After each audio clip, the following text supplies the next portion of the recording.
এ কি বলছে? এ নিকিতার ex boyfriend. বাবা, এটা মজা করার সময় নয়। এতগুলো লোকের সামনে এটা কোনো মজা নয়। হ্যাঁ, হয়তো আমার গায়ের রং পাল্টে গেছে, কিন্তু আমি হচ্ছি সেই রঘু যাকে আপনারা সবাই অপমানিত করেছিলেন, যে আপনাদের সামান্য ভালোবাসাও পায়নি। আমি সেই রঘু।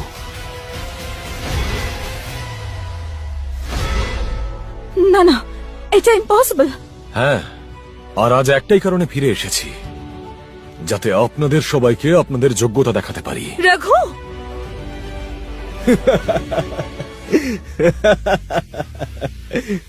আমি জানতাম যে তুই একটা বিশাল বড় মিথ্যাবাদী, ফ্রড। তুই 420, আর তুমি ওর জালে ফেসে গেলে।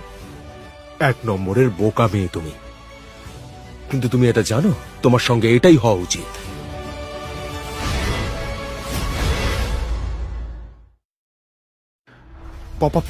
পপ আপ টেকের স্টক ক্র্যাশ হয়ে গেছে, সবকিছু শেষ, সব ইনভেস্টমেন্ট ডুবে গেল।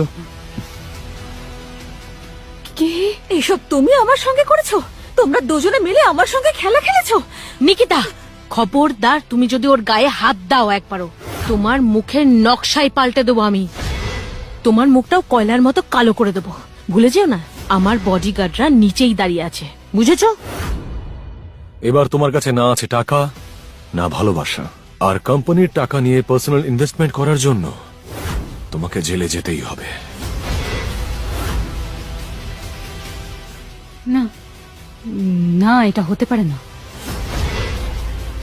ওয়াও নিকিতা, এবার তুমি আর আমি দুজনেই সেম লেভেলে। আনএমপ্লয়েড আর রাস্তায় এসে গেছি। ঠিক আছে, এবার আমি রেডি ডিভোর্স পেপারে সাইন করার জন্য। টেনশন নিও না লক্ষ, একটা উপহার তোমার জন্য আছে।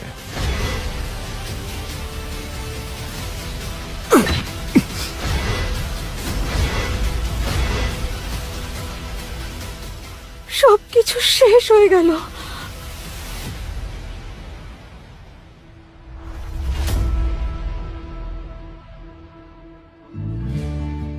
কি হলো?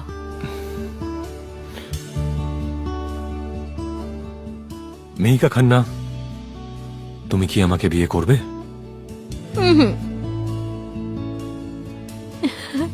হ্যাঁ, অফকোর্স করবো।